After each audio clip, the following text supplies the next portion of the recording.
Today, I'm taking you with me on one of the longest bus routes in all of Europe, from Berlin all the way to Bucharest in Romania. This is a journey of almost 30 hours, which means I'm going to be spending more than an entire day on Flixbus, which, yes, turns out to be a low point of my life, but not for the reason that I expected. I'm getting onto the bus at about 3 p.m. this afternoon, and I won't be free from it again until gone 9 p.m. tomorrow night, by which time, if all goes well, we will have covered a distance of more than 1,000 miles and crossed 4 international borders. And I'm going all that way for just 15 euros, which feels like a pretty good deal to me. More on how I manage that later. Okay, I'm just coming into the actual bus station now, so let's see where I'm supposed to go. The bus arrived pretty punctually, and after minimal seat reservation drama, we were off. I was on the way to Romania, on this bus for longer than a day. Happy to be underway, but already wondering how on earth was I going to survive 30 hours of this?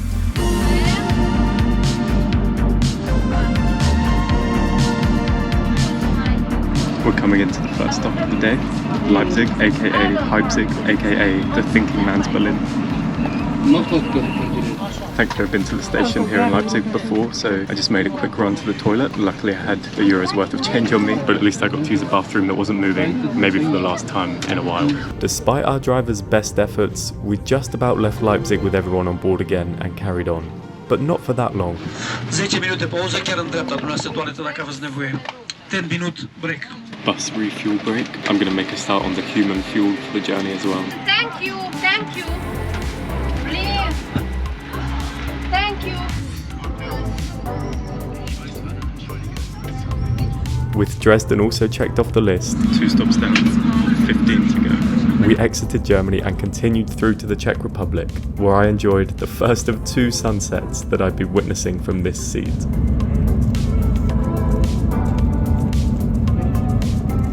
Second petrol stop so far. We haven't even made it to Prague yet. I'm just taking the chance to be grateful to stretch the legs a little bit. Actually, I'm not even certain that we're getting fuel. I think it's maybe just a smoke break. If that was true, it kind of seems like the one place that you don't want to stop to do that, but what do I know?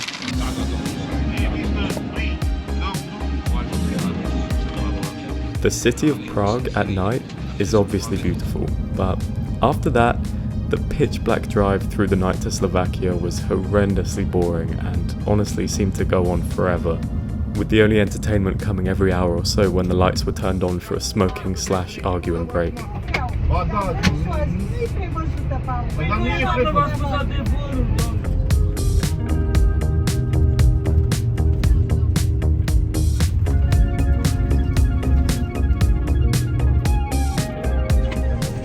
Basement of a multi-storey car park in Bratislava at 2 a.m.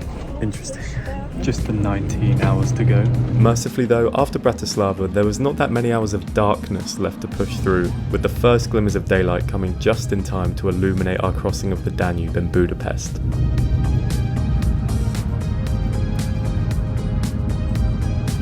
Good morning. We have lighting again. Obviously I didn't sleep at all. This is me, and I don't sleep in these situations, so I've been sat awake all night in the dark, and it's about 5 to 5 in the morning, which means in only 1 hour we'll finally be halfway.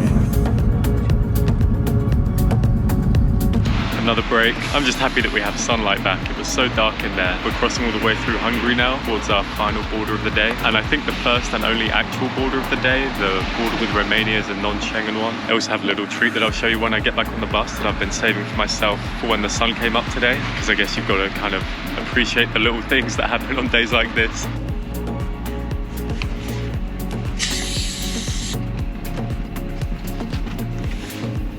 Perfect and warm.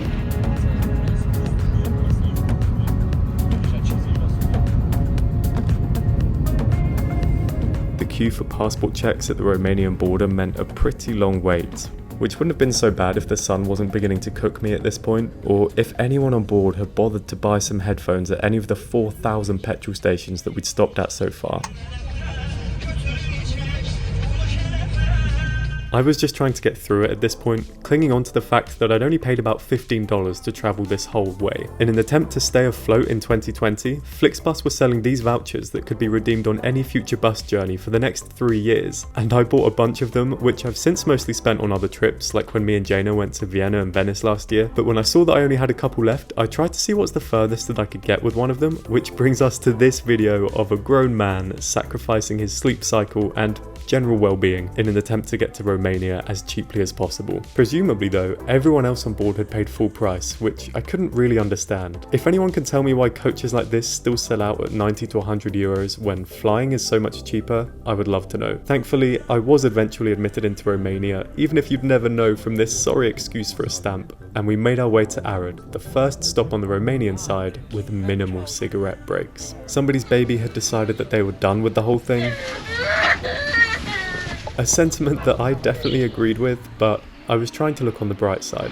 Taking the opportunity again to stretch the legs a little bit, and something amazing happened. I forgot about the time difference, so I was about to tell you that we still have 11 hours to go, but the clocks go forward 1 hour. Now we're in Romania. It's actually 10 hours, and those are the kind of small victories that we celebrate on days like this.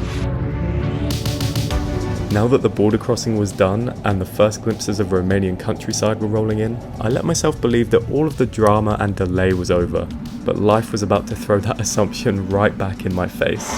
Oh, I feel terrible for that family sat in front of me. Their poor little boy is just thrown up everywhere. He was obviously not well. It's kicked off some kind of chaos. It's not his fault, but now his parents are just in an absolute state. And I think we're going to be here for a while. Thankfully, we were near kind of a big motorway service station. And there we'd remain for a while as I patiently guzzled down my trophy for surviving 24 hours on the bus, a lukewarm petrol station Coca-Cola. Eventually, with probably about 50% of the cleaning and 1000% of the arguing done, we finally hit the road again. It's about 3 p.m. right now, so considering delays and everything, I think we maybe have about 7 hours left. One thing I'm kind of amazed by is how, until that whole incident, we were running pretty much on time, which I think is really impressive for such a long journey, and we were sat at the border for ages as well. The rest of the journey through Romania itself was so beautiful that, even having not slept, and even considering how the bus smelt at this point, I almost caught myself enjoying it at times. I just had to sit back and let this country deliver hour after hour of endless green space.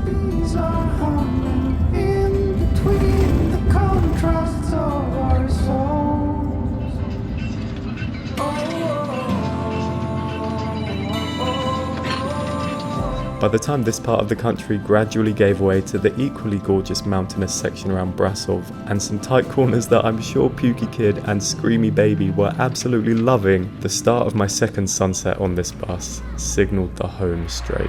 This will be my last time checking in with you from a petrol station in the middle of nowhere, so sorry if you've been enjoying that format, but we only have one more stop to go before Bucharest, so I'm actually going to be finished with this journey in about 2 hours, and I can't wait.